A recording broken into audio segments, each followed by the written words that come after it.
Berlín, capital del Tercer Reich, 1 de agosto de 1936.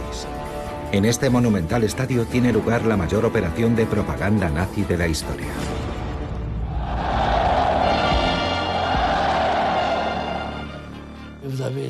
Allí había 100.000 alemanes que no paraban de gritar Heil Hitler. Un tsunami de voces. Heil, Heil, Heil. Era una ceremonia nazi, idéntica a las concentraciones anuales de Nuremberg. Sin embargo, esta multitudinaria ceremonia no es un congreso del partido nazi. Adolf Hitler anuncia la apertura de los Juegos Olímpicos, una ceremonia en pro del deporte y de la paz. Hoy en día esta imagen nos parece impensable. Sin embargo, 3 años antes de la Segunda Guerra Mundial, Adolf Hitler vio desfilar ante él a sus futuros enemigos: Estados Unidos, Inglaterra y también Francia. Ningún estado, ninguna nación se atrevió a oponerse a los Juegos de Berlín. Nadie hizo nada, dejaron hacer, y ese comportamiento laxo hizo que de alguna manera fuéramos cómplices. Pero claro, el movimiento olímpico quería que los Juegos perduraran. Ultra publicitado por las primeras televisiones de la historia, este espectáculo fue la culminación de una estrategia meticulosamente planificada para engañar al mundo. El comportamiento de los nazis fue maquiavélico. Supieron utilizar las Olimpiadas para defender su propaganda. Gracias a sus formidables recursos, construyeron un estadio desmesurado y una lujosa villa olímpica. Un lugar destinado a convertir a los deportistas extranjeros en los mejores embajadores del nazismo. Querían dar a los deportistas la mejor imagen posible, para que cuando acabaran las Olimpiadas y regresaran a sus países, se hicieran eco del gran potencial que Alemania tenía. Por increíble que parezca, aquí se alojaron y convivieron atletas judíos y negros, a pesar de que los nazis los detestaban. Hemos ido al encuentro de las hijas de uno de ellos, Jesse Owens, el joven corredor que con su victoria humilló públicamente a Hitler en su propia patria. Siempre ganaba. Creo que para la mayoría de la gente fue una gran sorpresa. Cada vez que salía a la pista, le hacían una enorme ola. Pero algunos atletas fueron sistemáticamente excluidos. Esta es la historia de una de las últimas supervivientes de la época, Gretel Bergmann, una campeona judía y alemana. No me dejaron competir. Gané las eliminatorias, pero no participé en los Juegos, porque era judía. Para ellos era la encarnación del mal. Ninguna persona vivió una historia como la mía. ¿Cómo engañaron los nazis a los dirigentes de los países más poderosos del planeta para glorificar su ideología ante las cámaras del mundo entero? Los Juegos Olímpicos de 1936, que deberían celebrar la paz entre los pueblos, se convirtieron en los Juegos de la Vergüenza.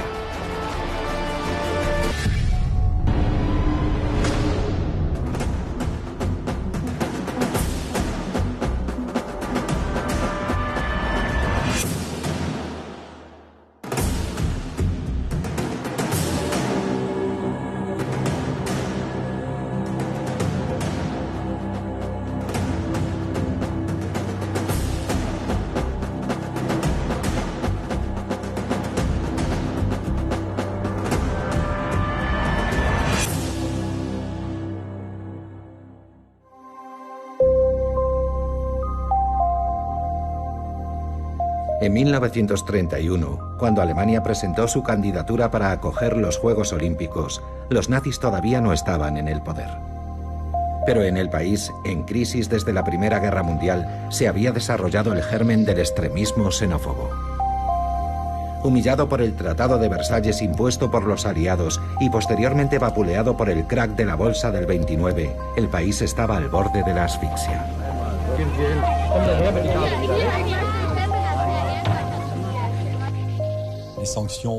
Las sanciones fueron duras en lo que respecta al plan económico, al plan financiero y al impacto en términos de imagen. Un hombre intentó a su manera levantar el país. No era un político, sino un simple secretario del Comité Olímpico Alemán.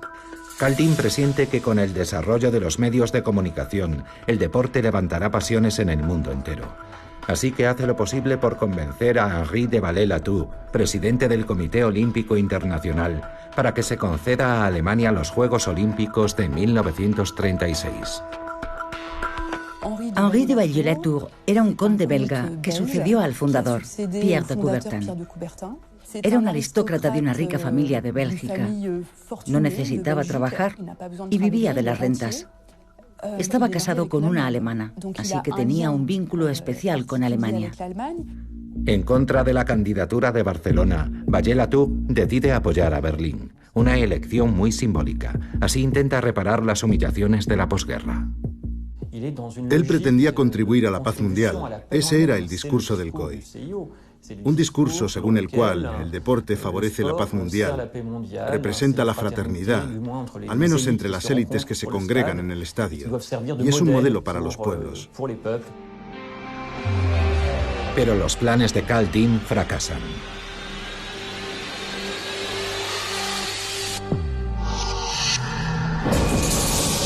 El 30 de enero de 1933, Adolf Hitler fue nombrado canciller.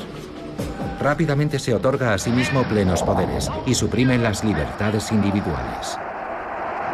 Abre en Dachau el primer campo de concentración de la historia y encierra en él a sus adversarios políticos. La organización de los Juegos Olímpicos es la menor de sus preocupaciones. De hecho, el Führer no practica ningún deporte y cree que los Juegos Olímpicos son un acontecimiento ocioso y decadente.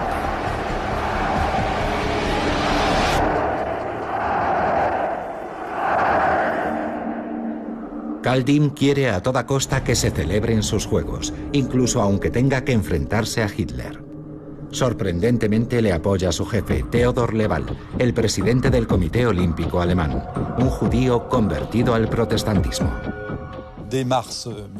En marzo de 1933, los dos solicitan una entrevista con el canciller Hitler para intentar influir en su postura y convencerle de la utilidad de los Juegos.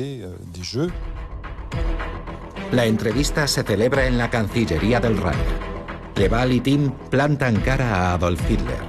A su lado, escuchando atentamente a los dos hombres, está su ministro de propaganda, Joseph Goebbels. Goebbels se dio cuenta de la posibilidad propagandística de los Juegos, de que Alemania se dejara ver, por así decirlo. Pensaron que sería interesante llevar a cabo una gran operación de propaganda, así que los Juegos Olímpicos llegaron en el momento oportuno. Utilizar los Juegos era una idea genial, porque todos los países estarían pendientes de ellos y el mundo del deporte en particular, es decir, aquellos que no hacen política. Para el Comité Olímpico era un encuentro fraternal y sostenía que no se debía hablar de política. Como ya había escrito 10 años antes en Mein Kampf, Hitler era un hombre de guerra. En 1933 ya tenía en mente dotar a Alemania de un poderoso ejército, vengarse de Francia e invadir una parte de Europa. Pero aún no está listo. El ejército está en plena reconstrucción. De momento prefiere hacerse pasar por un hombre de paz, y los Juegos Olímpicos le van como anillo al dedo. Así pues, en abril de 1933, ordena a Goebbels coordinar una ambiciosa campaña de comunicación. Desde ese momento, aquellos Juegos no serían lo suficientemente grandiosos, ni fastuosos, ni llamativos. Toda la maquinaria alemana, económica, militar y propagandística, se puso en marcha.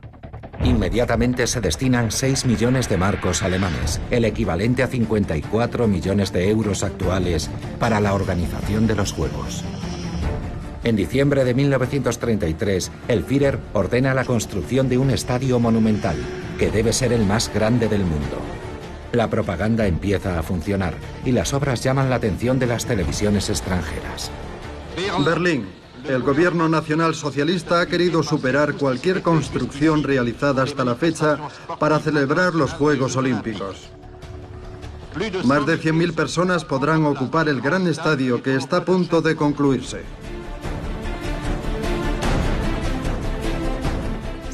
Hitler, en la primera visita a aquel recinto deportivo en construcción, le dijo al arquitecto: este estadio está bien, es prestigioso, es bonito, pero es demasiado pequeño para nuestros juegos. Un estadio para 100.000 espectadores le parecía demasiado pequeño. La locura nazi por la grandiosidad no acaba ahí. En la periferia de Berlín, el Führer imagina una villa olímpica suntuosa. Aquí, durante 15 días, los atletas del mundo entero vivirán y se entrenarán, con todas las comodidades modernas.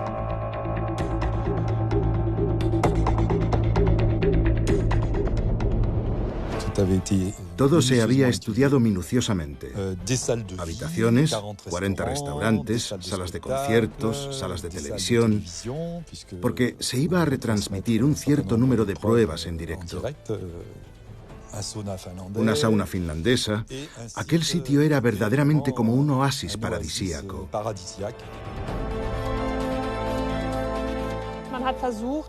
Aquí, en la Villa Olímpica, la idea era crear un espacio pintoresco e idílico, con el aspecto de un pueblo alemán típico.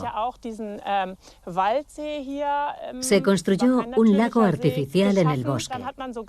Llevaron allí incluso aves del Zoo de Berlín para que tuviera un aire muy vivo. Se trataba de dar a los deportistas la mejor imagen posible, para que cuando acabaran las Olimpiadas y regresaran a sus países, se hicieran eco del gran potencial que Alemania tenía. Pero entre bastidores, los nazis están imponiendo ya sus leyes racistas. Los trabajos duraron 2 años, desde la primavera de 1934 hasta finales de abril de 1936. Contrataron a 2.000 personas y todos los trabajadores tuvieron que presentar pruebas de sus orígenes arios. Todos ellos debían justificar que eran alemanes arios. Se llevó a cabo una inquietante mezcla de géneros y se nombró comandante de la Villa Olímpica a un capitán del ejército alemán, Wolfgang Fürstner. El comandante se alojaría en esta casa en medio de los deportistas.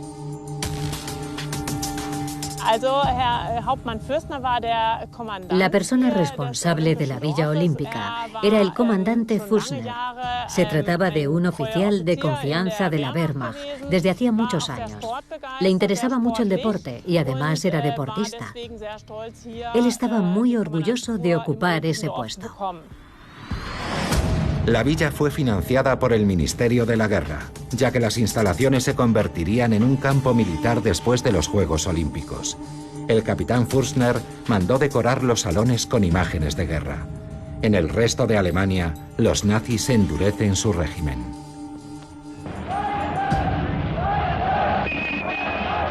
...15 de septiembre de 1935. Falta menos de un año para la apertura oficial de los Juegos. Hitler proclama las leyes de Nuremberg. Se priva a los judíos de la ciudadanía alemana, clausura sus comercios y se les excluye de cualquier empleo público. Incluso les niegan el acceso a los hospitales. Gretel Bergmann, de 21 años, acababa de ser admitida en la universidad. Pero a partir de entonces, el acceso a los cursos de los estudiantes judíos sería rechazado. Hitler me hizo sentir sucia. Todos los judíos éramos sucios. Teníamos que acostumbrarnos. No podíamos comprar en las tiendas en las que solíamos hacerlo habitualmente. No podíamos ir a los restaurantes. No podíamos hacer nada. Ni siquiera podíamos ver a nuestros amigos. Mis amigos venían a verme por la noche porque no se les permitía frecuentar judíos. No fue una época agradable, créame. Fue horrible. Gretel era una apasionada del atletismo y estaba particularmente dotada para el salto de altura. Acumulaba premios y tenía un prometedor porvenir deportivo. Pero las leyes de Nuremberg la apartan de su club y de todas las instalaciones deportivas del país. Así que, como muchos judíos, decide exiliarse. Sus padres no tenían mucho dinero y se marcha sola. Mis padres me dijeron que me marchara porque ya no había ningún futuro para mí en Alemania. Ya no podía hacer deporte, no podía hacer nada. Así que me fui a Inglaterra. Allí fui a la universidad. Estuvo bien, aunque los ingleses no fueron muy acogedores, porque yo era alemana. Nadie podía escapar de las leyes de Nuremberg, ni siquiera al más alto nivel. A pesar de ser el presidente del Comité Olímpico, Theodor Leval, el socio de Karl Diem, fue cesado porque tenía parientes judíos. El mismo tratamiento recibió Wolfgang Fürstner, el fiel comandante de la Villa Olímpica. Él ni siquiera lo sabía, pero uno de sus antepasados era judío.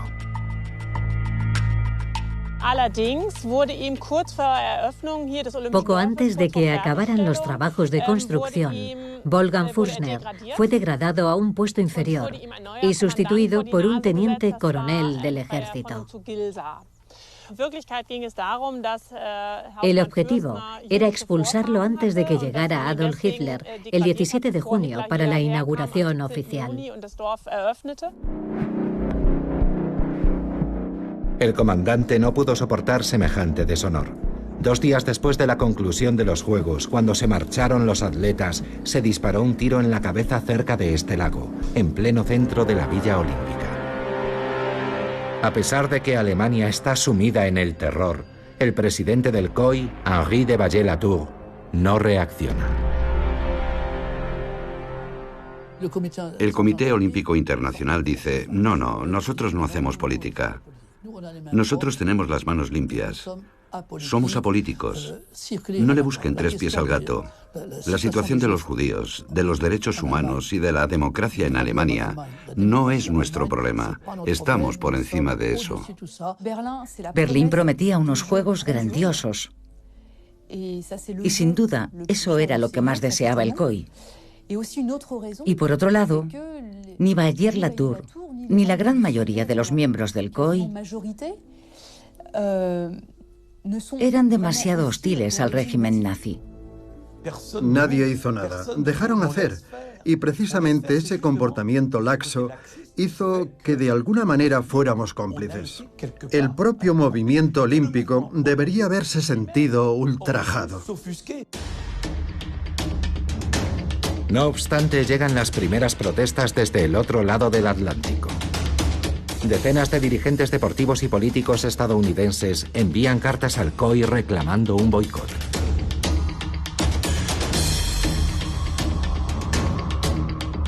La Carta Olímpica cree en la igualdad absoluta de razas y creencias en el ámbito del deporte. Es la antítesis de la ideología nazi que convierte la desigualdad racial en la piedra angular de su pensamiento. Se organizan grandes manifestaciones en las principales ciudades estadounidenses.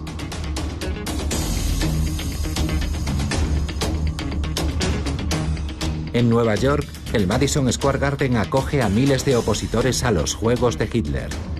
En noviembre de 1935, Ernest Lee Young, miembro del Comité Olímpico estadounidense e hijo de emigrantes alemanes, se posiciona a favor del boicot en esta carta dirigida al conde Vallée-Latour.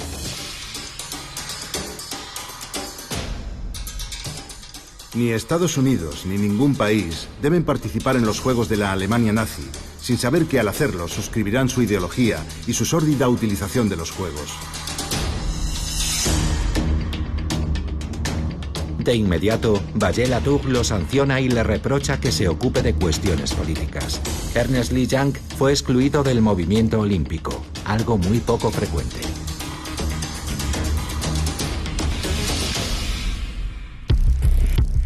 Su sustituto es un hombre mucho más conciliador. Avery Brundage, miembro de 2 asociaciones ultrarracistas próximas al Ku Klux Klan, se convierte en el presidente del Comité Olímpico estadounidense. Creemos que la organización alemana es excelente. Estoy seguro de que todo estará listo para recibir como es debido a los atletas del mundo entero. Con este nombramiento, el COI consigue sofocar el boicot en Estados Unidos. Pero entre tanto, el movimiento se ha extendido en Europa, a iniciativa de las organizaciones comunistas. El señor Léon Blum. Febrero de 1936. Los comunistas llegan al poder en Francia con el gobierno del Frente Popular, liderado por Léon Blum. La cuestión de los juegos de la Alemania nazi divide a los diputados.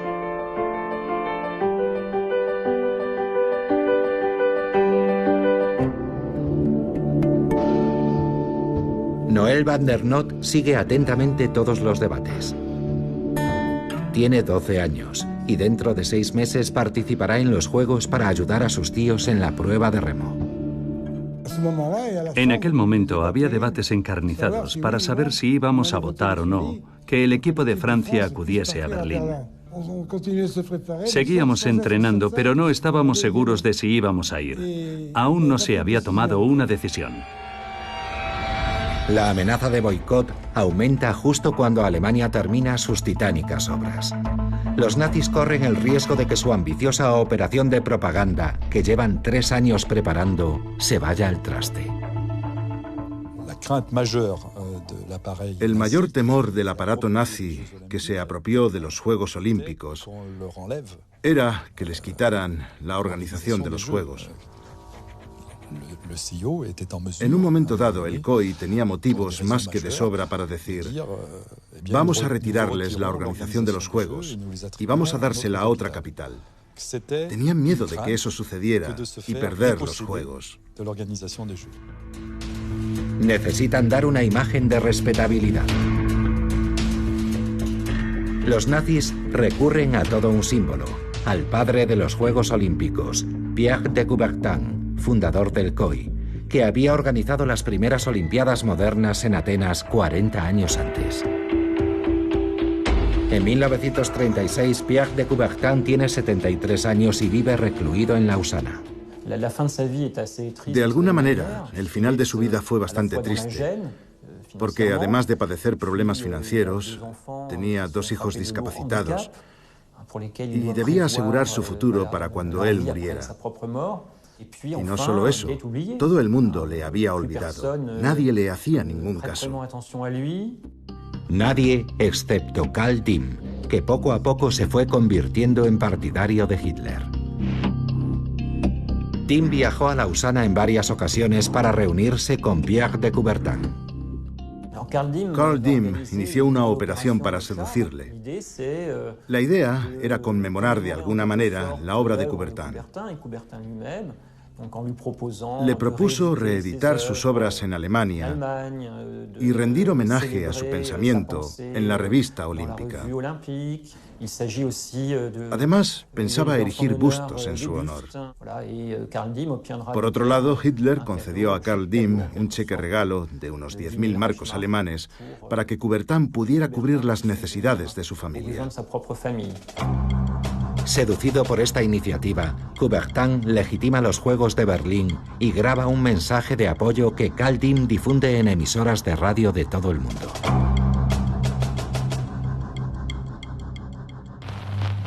Desde hoy, quiero dar las gracias al gobierno y al pueblo alemán por el esfuerzo realizado en honor de las 11ª Olimpiadas. Se ha llevado a cabo un plan magnífico. La concepción del conjunto y la atención por el detalle son excelentes. Tengo la impresión de que toda Alemania, desde su líder hasta el más humilde de los ciudadanos, desea ardientemente que las Olimpiadas de 1936 sean de las más bellas que el mundo ha visto. Por su parte, Hitler acepta la visita a Alemania de Henri de Vallée-Latour. Organiza una gran mascarada para ocultar los abusos antisemitas. Era absolutamente necesario mostrar al mundo que Alemania era un país tolerante y abierto. Lo proclamaron a los 4 vientos, esa era la consigna. Los trató como si fueran marionetas. De hecho, Hitler despreciaba profundamente a todos los políticos franceses, a todos los políticos ingleses y estadounidenses. Hitler pensaba que Vager-Latour era fácil de manejar, y eso hizo. Todos los gobiernos se dejaron embaucar por las falsas promesas de Hitler. Antes de la llegada de los primeros visitantes, ordenó retirar todos los carteles antisemitas de Berlín. También levantó las prohibiciones contra los judíos, pero solo durante los 15 días que duraron los Juegos Olímpicos. Además, prometió que habría atletas judíos en el equipo olímpico alemán.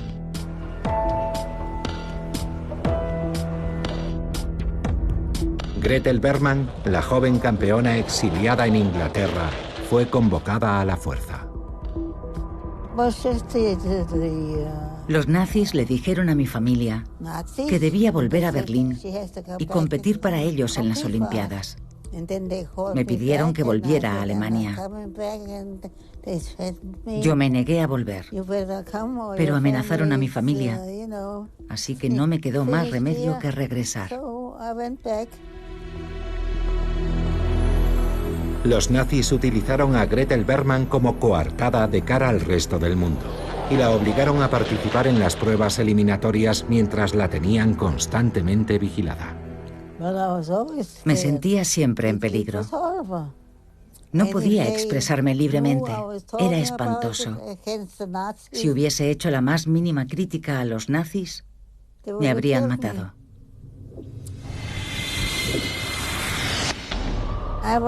Durante las eliminatorias siempre me excluían. Los demás atletas corrían y se sentaban juntos y yo estaba sentada aparte. Estaba completamente marginada. Y cuando gané, se llevaron una gran decepción. Di lo mejor de mí misma, porque quería demostrarles de lo que era capaz un judío. Estas injusticias desatan la ira de la joven atleta. Durante las pruebas, bate el récord nacional de salto de altura, con 1,60 m. Con su extraordinario rendimiento, Gretel Bergmann se convirtió en un estorbo para los nazis. Temían que una judía ganara los Juegos Olímpicos representando a Alemania, así que la excluyeron de la selección. Como explicación, recibió esta carta. El responsable deportivo del Reich, encargado de elegir al equipo para los Juegos Olímpicos, no la ha seleccionado para representar a Alemania. A la vista de su última actuación, seguramente usted tampoco esperaba ser elegida. Heil Hitler. En la carta me decían simplemente que no me habían seleccionado y no podía competir. Y es una pena porque estaba tan furiosa que habría ganado. Era muy buena atleta. Un año más tarde, en 1937, Gretel Bergmann abandonó Alemania para siempre. Se convirtió en campeona de atletismo en Estados Unidos, donde a los 102 años aún sigue viviendo.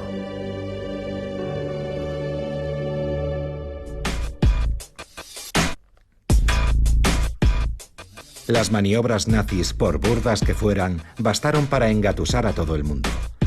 Estados Unidos, Inglaterra e incluso Francia se pronunciaron en contra del boicot.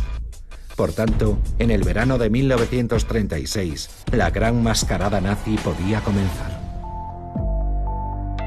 El primer movimiento es esta campaña de comunicación, en la que se muestra un supuesto paralelismo entre el hombre de raza aria y el atleta de la antigüedad. En los carteles oficiales destaca la diosa griega Atenea. Se erigieron decenas de estatuas grecorromanas en las calles de la capital. Y el 20 de julio se encendió la antorcha olímpica en el bosque sagrado de Olimpia, antes de iniciar el primer relevo de su historia hacia Berlín. Una hábil mezcla de símbolos al servicio de la propaganda nazi. El mismo fuego purificador que utilizaron en el gran auto de fe de mayo del 32 para la quema de libros y la misma antorcha que usaban en sus desfiles, por obra y gracia de los Juegos Olímpicos, se convirtió en una antorcha que simbolizaba el pacifismo y la tregua olímpica. Una vez más, el relevo de la antorcha es una idea de Karl Diem. Karl Diem era un admirador de la antigua Grecia. Además, en el seno de la inteligencia nazi, existía la idea de que los helenos, los antepasados de los griegos, eran arios. Así que, por lo tanto, la Alemania nazi, gracias al ejercicio y al deporte, entroncaba con la antigua Grecia. El escenario está listo. El nazismo y el olimpismo se confunden. Y los juegos de Hitler ya pueden comenzar. A finales de julio, 75.000 visitantes llegan a Berlín, ingenuamente alegres. Entre ellos, 200 atletas franceses, como el joven Noël van der Noot. No falta ninguno, ya que para ellos los Juegos son una gran fiesta apolítica. Todos los atletas estábamos de acuerdo en ir a los Juegos, porque todos habíamos hecho un gran sacrificio para prepararnos. Todo el mundo estaba contento.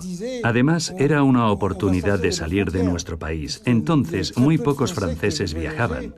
No teníamos vacaciones ni nada parecido. Así que cruzar la frontera era una gran oportunidad. Íbamos a participar en un evento deportivo. Los Juegos Olímpicos eran una gran fiesta. Berlín estaba inundado de banderas nazis.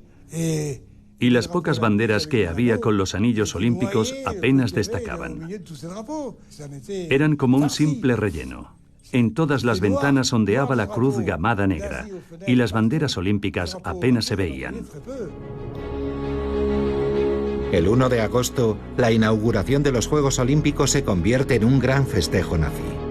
El ideal pacifista ha dado paso a una demostración del poder militar germano. Las juventudes hitlerianas, las SA, las SS y todas las fuerzas de seguridad desfilan en Berlín ante decenas de miles de personas procedentes de 49 países. Hitler puede estar satisfecho. 100.000 personas lo aclamarán en su flamante nuevo estadio. Casi me parece estar viéndole. Siempre iba con la cabeza bien erguida. Pasó delante de nosotros, seguido de todo su séquito, camino del estadio. Junto a Hitler van los altos dignatarios nazis y los representantes de la Italia fascista, pero también Karl Diem, artífice de los Juegos, y el presidente del COI, Henri de Vallée-Latour.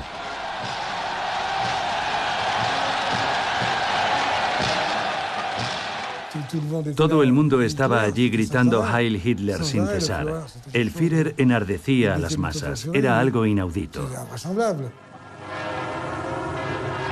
El desfile de los atletas. La multitud entonaba el himno alemán, pero también el himno nazi. Todo el mundo se puso en pie para recibir a los atletas, y no solo a los del Reich, también a los estadounidenses y a los franceses, que causaron impresión. Y es que los franceses se mostraron muy ingenuos. ¡Francia! La delegación francesa, encabezada por Noël van der Noot, a la derecha en la imagen, extiende el brazo hacia Hitler. Se trataba del saludo olímpico que era habitual en Juegos anteriores, como en París en 1924. Pero ese gesto se asemeja demasiado al saludo nazi.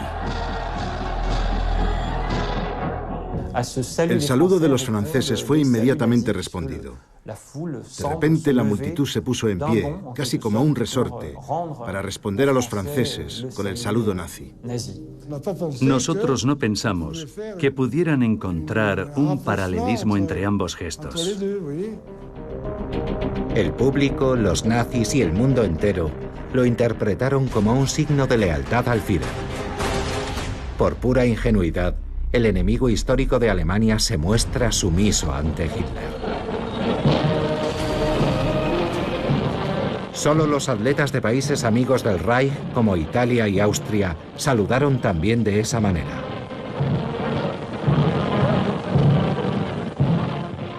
Hacer ese saludo delante del palco de Hitler no podía dejar de tener un significado político explícito o implícito. Tal vez los políticos podrían haberlo pensado y habernos dicho que era preferible no hacer ese saludo y haber buscado otra fórmula. Nadie habría puesto ninguna pega. A nosotros aquello nos daba lo mismo. Inglaterra.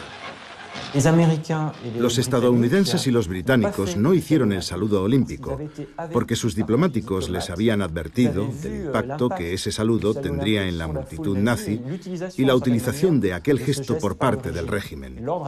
Así que dieron la orden de no hacer el saludo olímpico en el estadio de Berlín, como sí hizo la delegación francesa.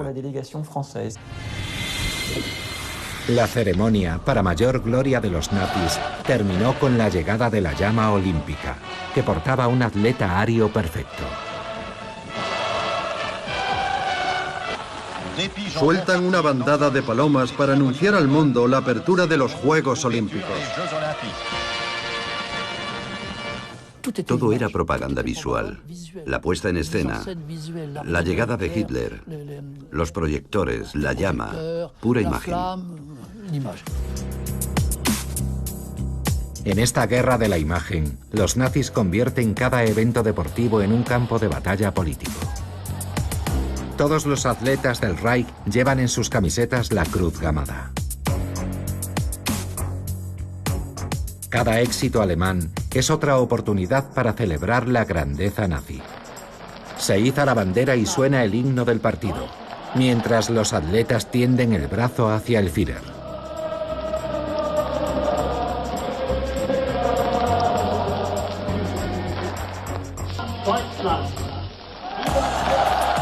Para hacer alarde de su poderío, los nazis encuentran una nueva fórmula. Inventan el ranking de las naciones con su medallero, para destacar el rendimiento de sus atletas sobreentrenados.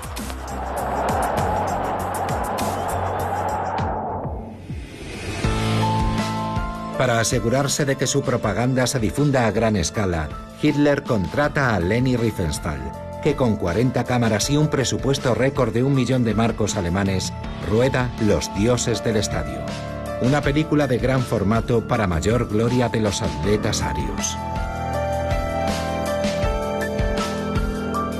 A Berlín acuden también 1.200 periodistas internacionales y 2.500 emisoras de radio se encargan de difundir los Juegos por el mundo entero.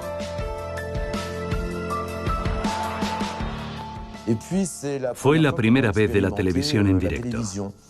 Bueno, con un pequeño decalaje en diferido.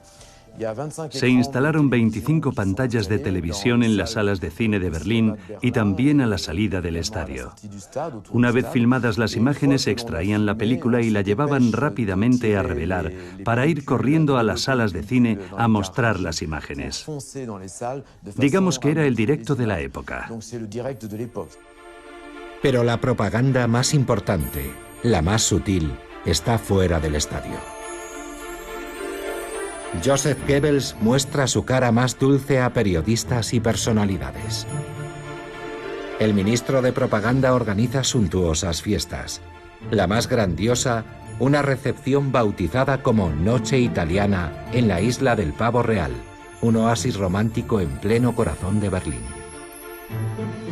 La capital alemana se convierte en centro de la actividad mundana. Reyes y príncipes de toda Europa se dan cita allí.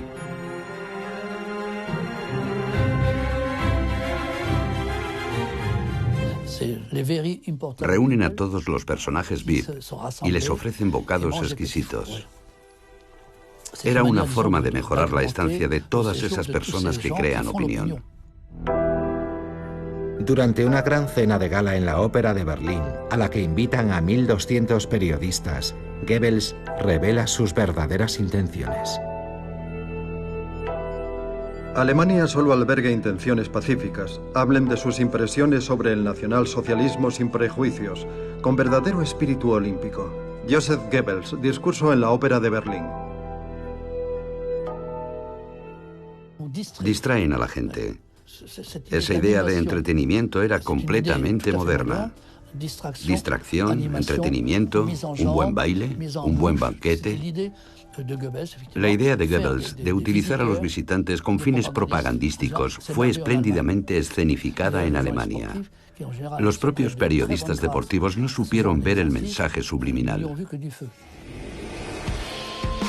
Los 4.000 atletas que se alojaban en la Villa Olímpica también fueron utilizados para que difundieran las bondades de la nueva Alemania. Los nazis también les tienen reservado un recibimiento privilegiado. Los atletas que habían participado en otros Juegos Olímpicos comentaban que todo aquello era una locura y que nunca habían visto nada parecido. Todo estaba organizado a la perfección. Había de todo. Hay que tener en cuenta que entonces se vivía con frugalidad. Por las mañanas podías elegir entre cacao, café con leche, malta en polvo, mermeladas. Sí, había un montón de productos que podíamos tomar a discreción. Y ya conoce a los franceses. Si pueden atiborrarse gratis, siempre funciona.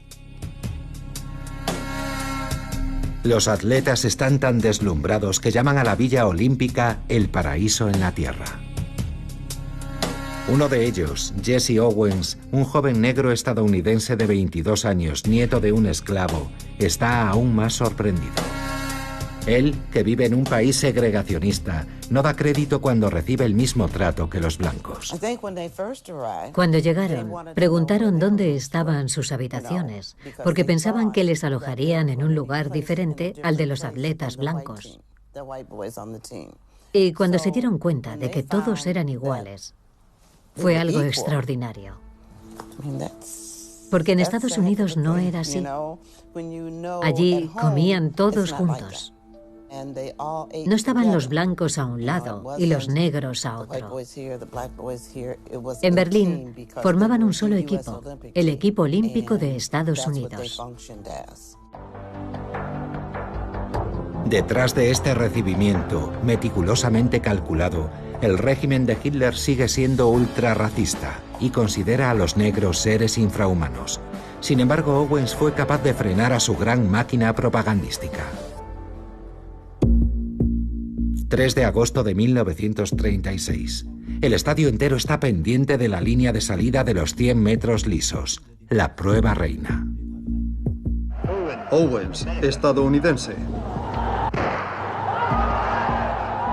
Desde las primeras zancadas, Jesse Owens deja atrás a sus oponentes. Parecía un paseo. No sé si me entiende. Hay atletas que corren con los pies pegados al suelo y da la sensación de que aplastan la pista. Él, en cambio, hacía todo lo contrario. Era pura dinamita.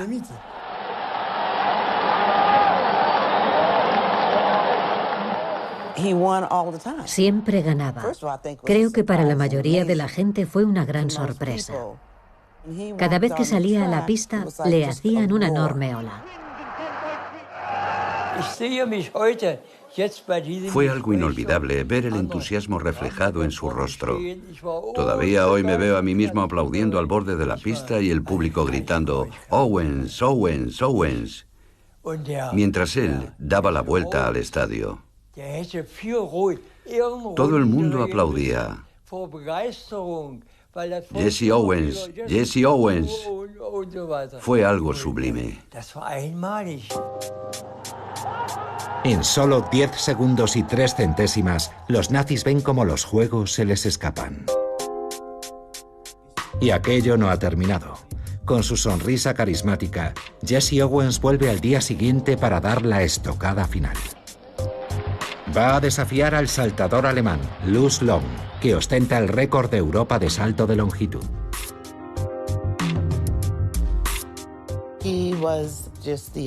Para Hitler, tenía todos los atributos del ario perfecto.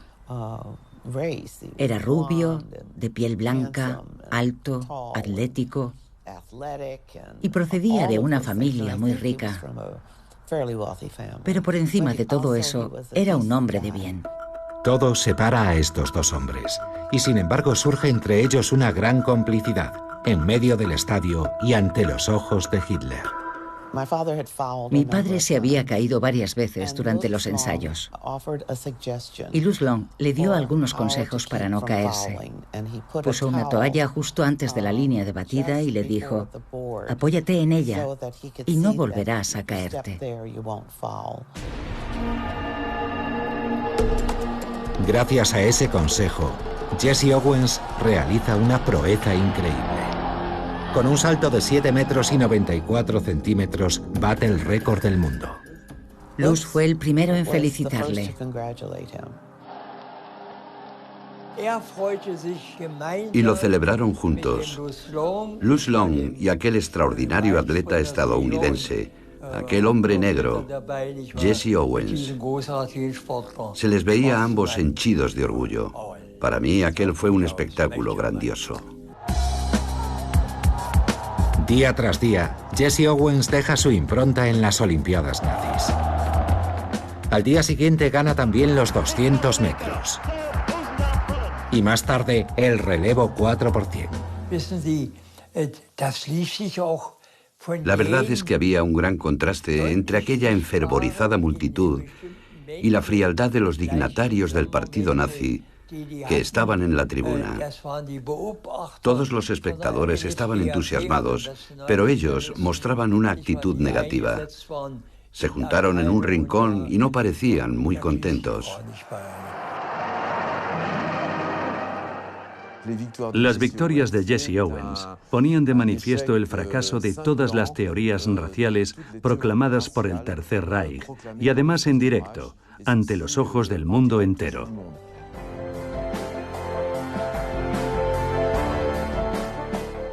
La prensa mundial que seguía los Juegos glorificó a Jesse Owens. Hitler se sintió humillado. Él estaba totalmente convencido de que su equipo olímpico aplastaría a todos los demás. Así que abandonó el estadio. Para él era un negro, y desde su punto de vista era imposible que un ser infrahumano ganara. Iba más allá de su comprensión. De forma oficial, Hitler no puede hacer nada en contra del campeón negro, pero ordena a la Gestapo que lo someta a una estrecha vigilancia. La Gestapo, la policía secreta, abría sistemáticamente la correspondencia que recibían los deportistas y confiscó una carta de Jesse Owens enviada por un alto funcionario de las autoridades deportivas de Estados Unidos, en la que le aconsejaba devolver las medallas. En esta carta, que Jesse Owens nunca recibió, le piden que aproveche la atención que hay puesta sobre él para alertar al mundo en contra del régimen nazi. Tendrá usted la oportunidad de pasar a la posteridad, no solo como un gran deportista, sino también como un gran hombre. Ante las injurias lanzadas por Hitler contra negros, judíos y aquellos a quienes llaman subhumanos, debe negarse a ser coronado por él. Jesse Owens no pudo responder a esa carta y nunca tuvo conocimiento de ella en vida, ya que no salió a la luz ni fue publicada hasta después de su muerte. Bajo una estricta vigilancia, los Juegos siguieron su curso sin que nadie pusiera en duda la dictadura nazi. Las 4 medallas de oro de Jesse Owens causaron sin duda una honda impresión, pero finalmente fue Alemania quien se alzó victoriosa. Obtuvo 89 medallas en la clasificación de las naciones, muy por delante de sus competidores. El 17 de agosto, durante la ceremonia de clausura, Henri de Vallée-Latour seguía manifestando su agradecimiento a Adolf Hitler. Después de expresar al canciller del Reich y al pueblo alemán nuestra más profunda gratitud, proclamamos la clausura de las 11ª Olimpiadas. Los Juegos Olímpicos fueron un éxito rotundo, como reflejó claramente la prensa francesa de la época. Todos los periodistas que asistieron volvieron entusiasmados y deslumbrados por Berlín y por Alemania, la Alemania nazi. El 25 de agosto, el diario conservador L'Echo de Paris subraya el éxito de los fastuosos Juegos de Hitler. En la misma página, otro artículo informa, sin darle apenas importancia, de que Alemania está reforzando significativamente su ejército.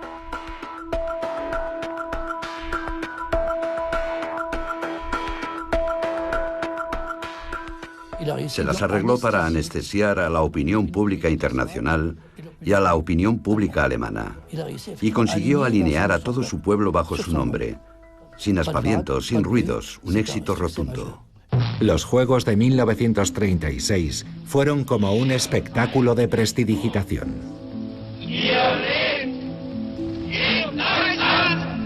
Mientras todo el mundo miraba aquel evento grandioso, Hitler planificaba su estrategia bélica. Su objetivo era valorar la sumisión del pueblo a su Führer, a su líder, de cara a futuras movilizaciones bélicas. La prueba está en que el día de la inauguración de los Juegos, el Estado Mayor alemán decretó la primera fase de la preparación de la guerra. Solo 3 años después, quedó claro que la tolerancia y la paz entre los pueblos había sido una farsa. Adolf Hitler desencadena la Segunda Guerra Mundial y sus ejércitos barren Europa.